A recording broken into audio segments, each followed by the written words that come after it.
Pearl Harbor was but the beginning of a Japanese rampage throughout the Pacific. In one stroke, Japanese aircraft had inflicted terrible damage on our Pacific fleet. With nothing to stop their expanding empire, the enemy rolled through the Pacific, conquering at will. Guam fell quickly, and Wake surrendered after stiff but futile resistance. On 8 December 1941, World War II came to the Philippines when Japanese bombers hit Clark and Nichols fields, destroying U.S. air power on the ground. Lieutenant Ferdinand Burley, a young physician assigned to the Cavite Navy Yard in the Philippines, recalls his rude awakening.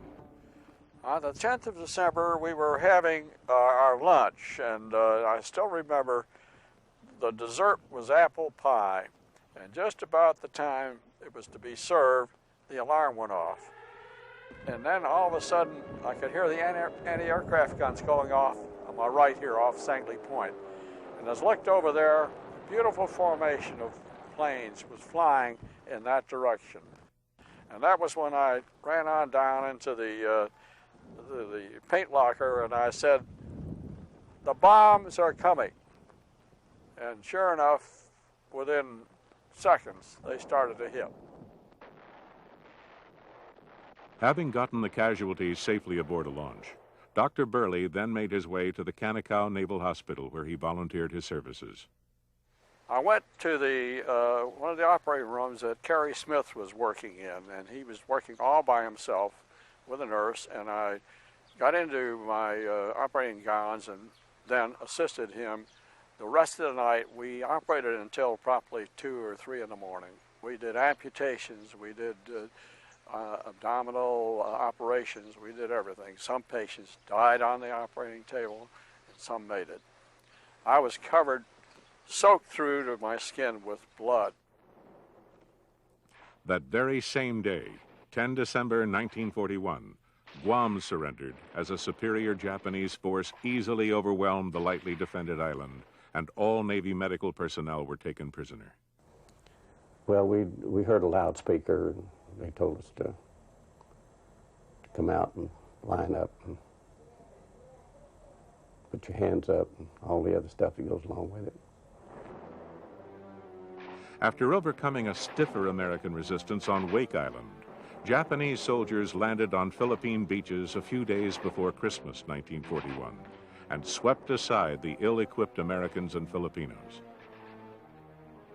As the Japanese entered Manila on January 1st, after MacArthur declared it an open city, its battered defenders quickly retreated to makeshift positions on the Bataan Peninsula.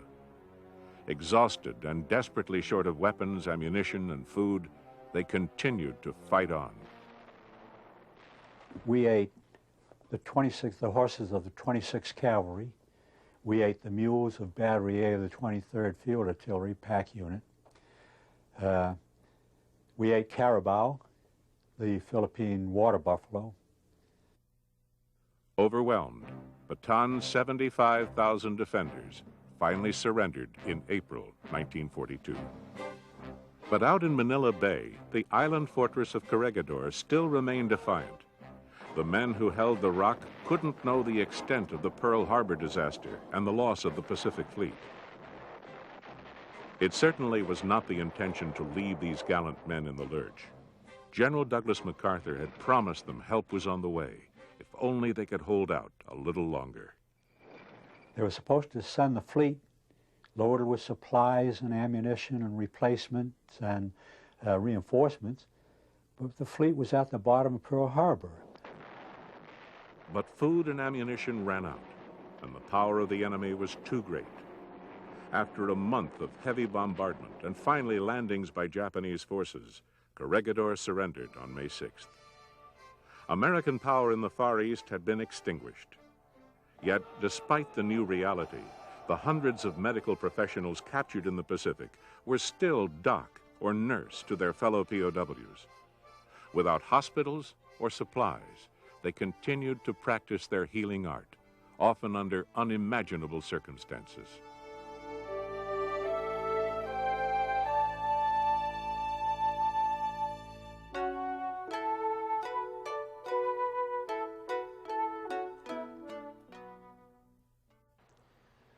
I'm Jan Herman, historian of the Navy Medical Department, and this is Dr. Fred Burley.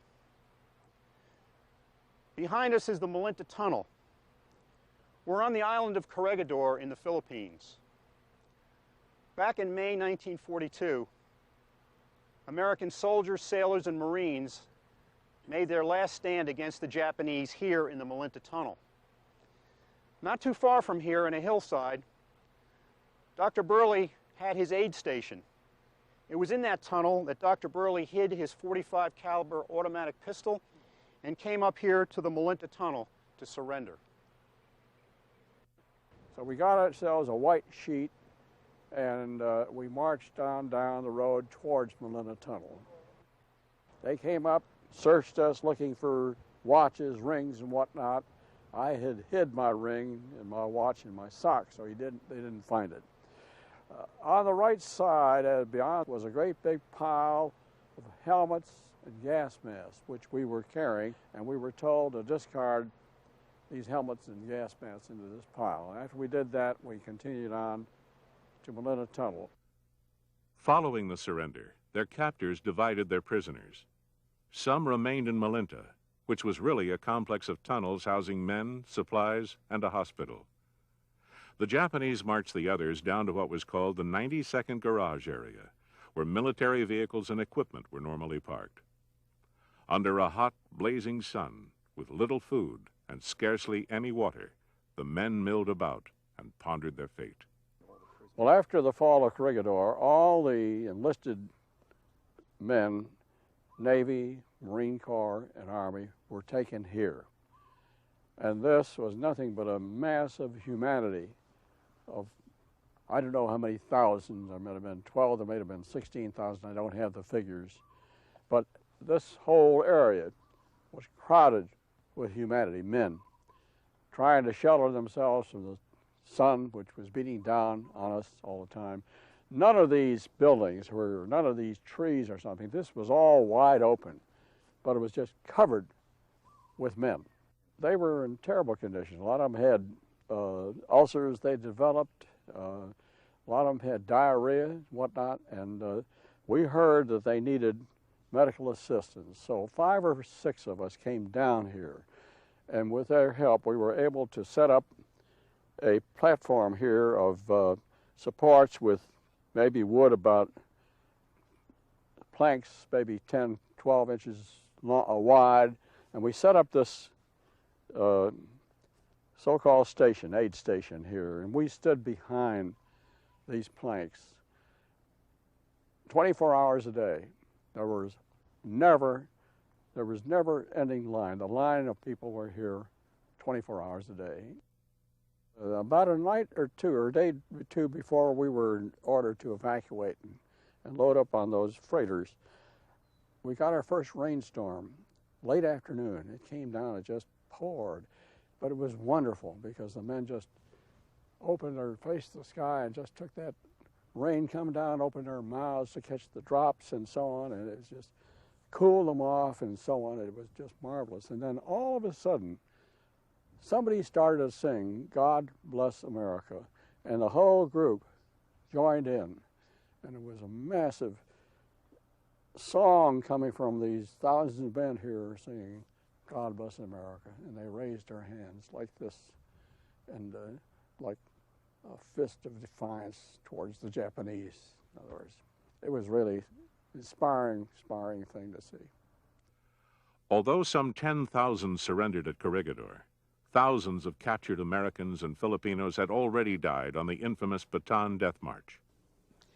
We marched 65 miles to San Fernando, Pampanga, which was a railhead and a large town. And you couldn't help anybody. Here we were, emaciated already with disease, malaria. People were falling out. Excuse me. Anybody that fell out was immediately shot, bayoneted, or beaten to death. Some beheaded. And you couldn't help anybody, or they'd run a bayonet through you too. You either made it by yourself or you didn't make it. Those who survived Japanese brutality and neglect would now face another horror: Japanese prison camps. For the approximately 17,000 Americans and 12,000 Filipino scouts who surrendered in the Philippines, the real ordeal had barely begun. It is estimated that 30% of the American captives and 80% of the Filipinos died during the first year in notorious hellholes such as Cabanatuan and Camp O'Donnell, where at least 15,000 POWs perished during the first few weeks of captivity. The doctors that we had with us were in the same shape the rest of us were, but they managed to set up in one building what they called their hospital, and one ward was called the zero ward. That was your probability of coming out alive if you ever went in the zero ward. I was in there for 4 days with dysentery and malaria, and I came out. One of the few who did. It's not surprising the Japanese treated their prisoners so miserably. In Japanese culture, the highest loyalty a warrior could display was to die for one's emperor. The soldier that surrendered, therefore, was beneath contempt. If you understand this, it's easy to begin to comprehend what awaited the prisoners in these camps. Atrocities, forced labor, starvation, and boredom were the norm in Japanese POW camps.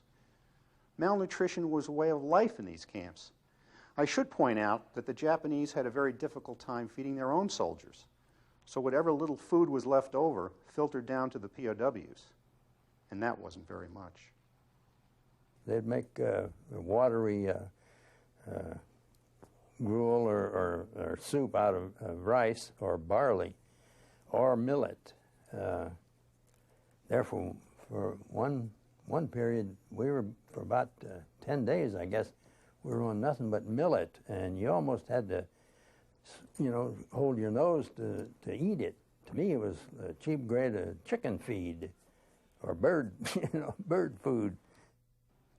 It was very difficult for the physicians and corpsmen in these camps to cope with the situation. They had virtually no drugs, no instruments. They did the best they could to provide health care, but as I say, it wasn't very much. Malaria and dengue fever were endemic, and even healthy men came down with these diseases. But these were not healthy men. Sanitation was non-existent, and almost everybody had dysentery. At any given time, half the men were doubled over with cramps or were relieving themselves on overflowing and filthy latrines. And before long, they came down with deficiency diseases like scurvy, optic neuritis, and beriberi. Well, the main thing that started to occur after about maybe 6 months, we began to see a form of problems that was occurring called painful feet. These prisoners of war would just sit on their bunks massaging their feet, which was constant pain all the time. We didn't know what it was. Later on, we began to realize it was a dry form of beriberi. Then another thing started to occur. Some of the POWs began to lose their ability to see straight. They could see peripheral vision, but they couldn't read, and so on. And there was a form of ocular degeneration, which is also a form of dry beriberi, but we were not aware of this particular form of beriberi. You ached all over, and your legs and feet were so sore, you had to walk, sometimes on your bunk, and try to wear it off, but that hurt with every step. It was excruciating pain. And with wet beriberi, in addition, you swelled up. By June 1942, the Japanese held over 50,000 prisoners, 20,000 of whom were Americans. Crammed into camps such as Cabanatuan and Bilibid, they suffered from a devastating lack of food, water, and sanitation, while enduring constant beatings and sometimes executions. Now, mind you, we were at Camp O'Donnell really a few days, less than 2 months. We buried 1,500 Americans. The Filipinos were another part of the camp. They kept the Filipinos there another 3 months, and then they let the Filipinos out on parole on their word that they would not fight the Japanese anymore. During the 5 months the Filipinos were there, they were buried at Camp O'Donnell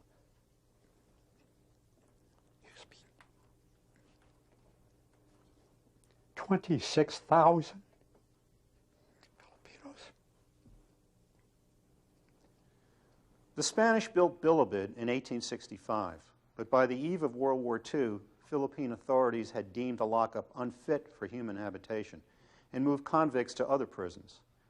When Manila fell, the Japanese used Bilibid as a central receiving station for the transfer of American prisoners to and from forced labor camps throughout the Philippines. Later in the war, it was a way station for POWs on their way to Japan.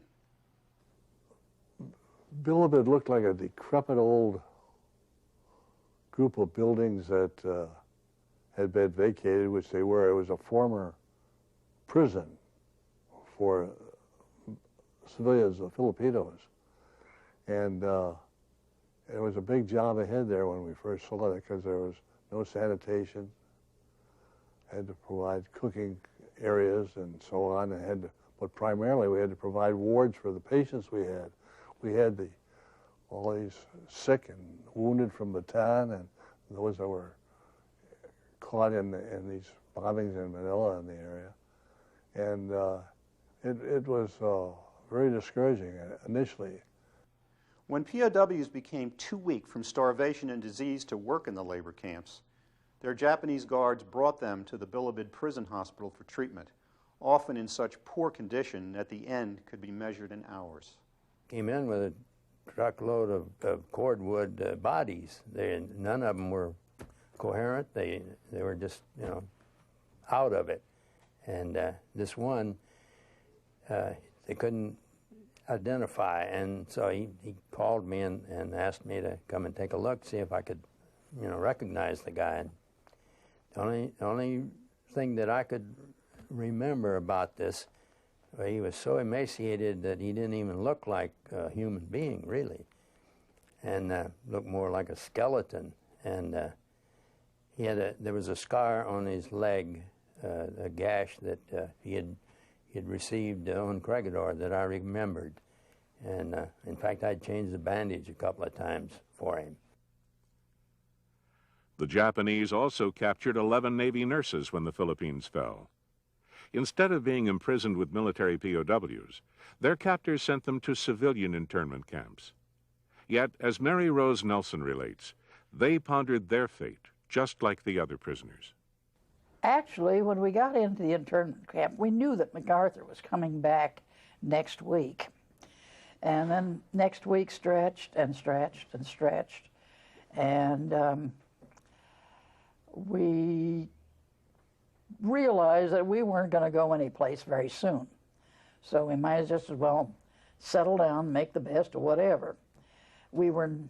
I'm sure that no one ever thought that we would not be released from the camp, but when, we had no idea.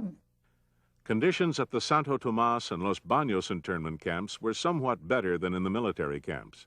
There was less brutality, but food and medical shortages were just as critical. That was in the early days, and then everybody kind of looked pretty scrawny. And the amusing thing, they used to say that there in Santa Tomas, a woman could walk down the hall naked and no one would look up unless she had a ham sandwich in each hand. Probably one of the most heartbreaking and ironic tragedies of the war concerned the so-called hell ships. When American troops invaded the Philippines in late 1944, the Japanese packed cargo ships with Allied prisoners for shipment to Japan to be used as slave laborers. Melvin Rosen was one of those unfortunate prisoners who shipped out on the Oryoku Maru. There were 3 equal-size holds, about 30 by 50 feet. In hold number 1, they put some 680 of us.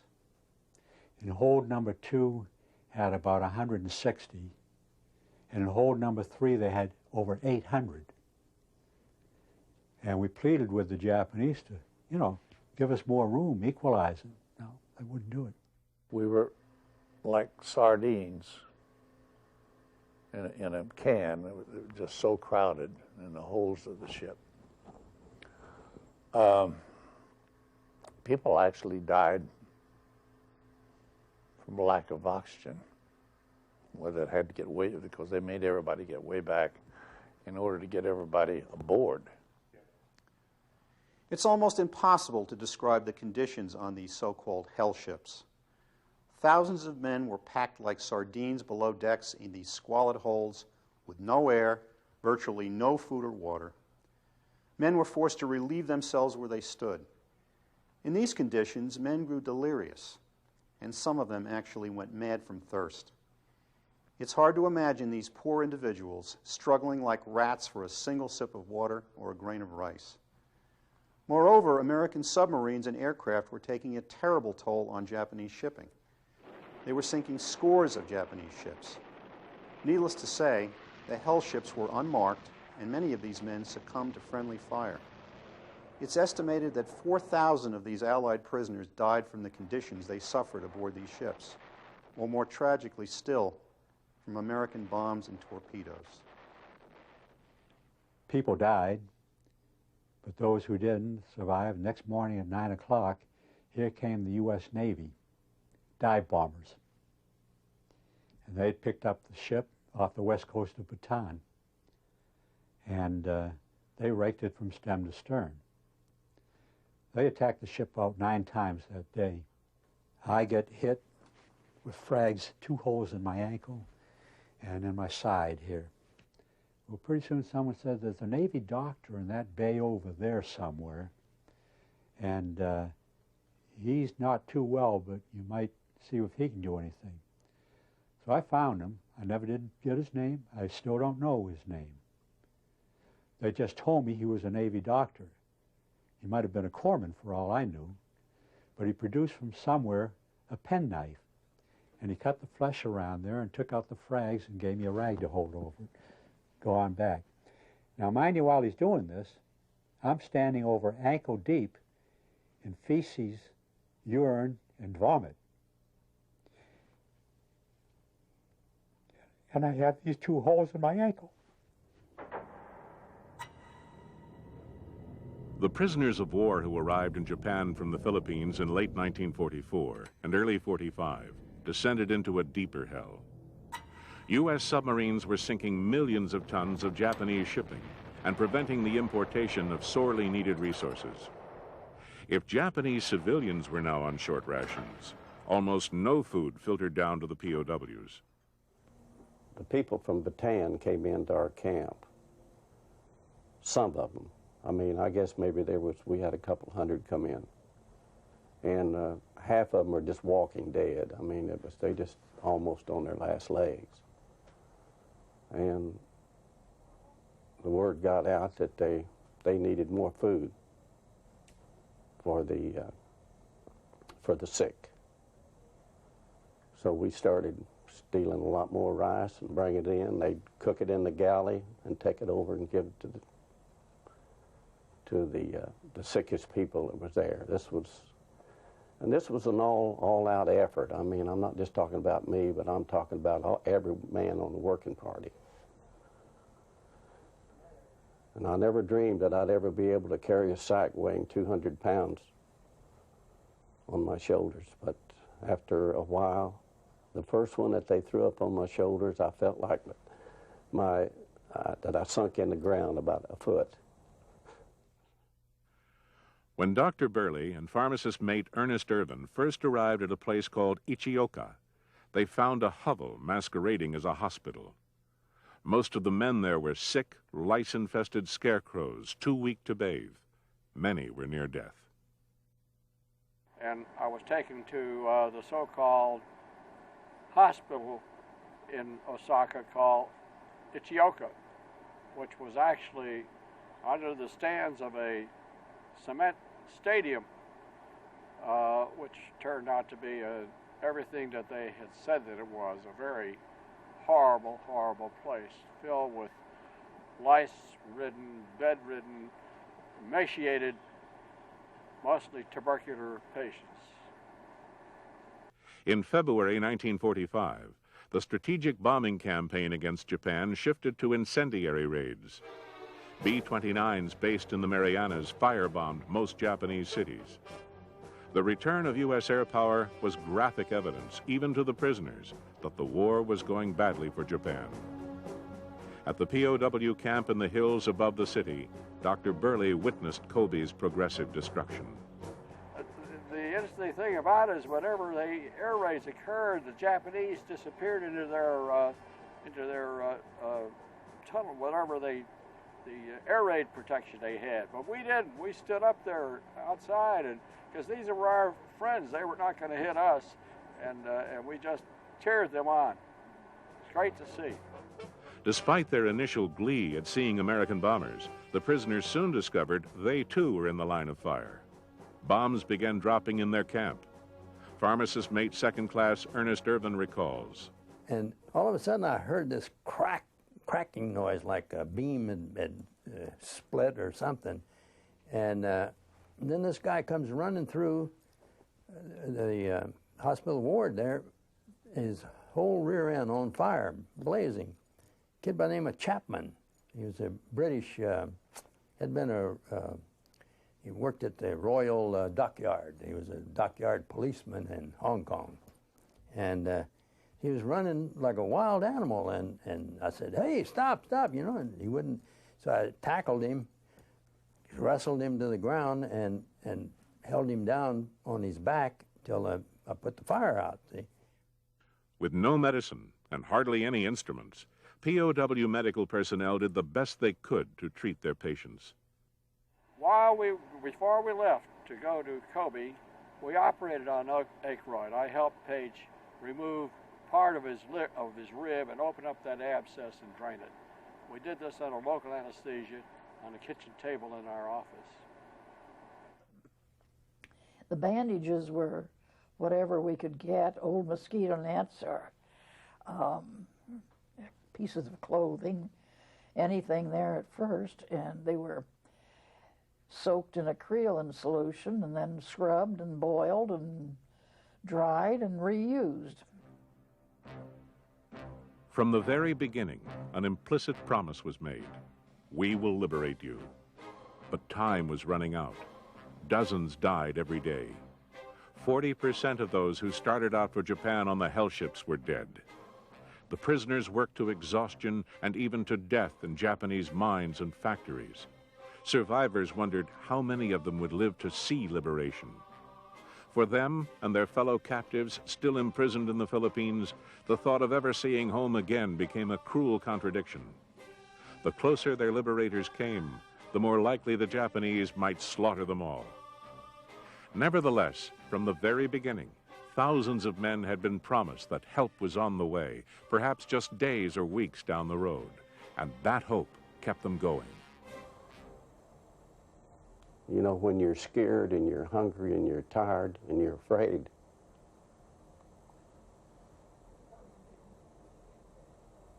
for 4 years, almost 4 years, that's a pretty tough deal.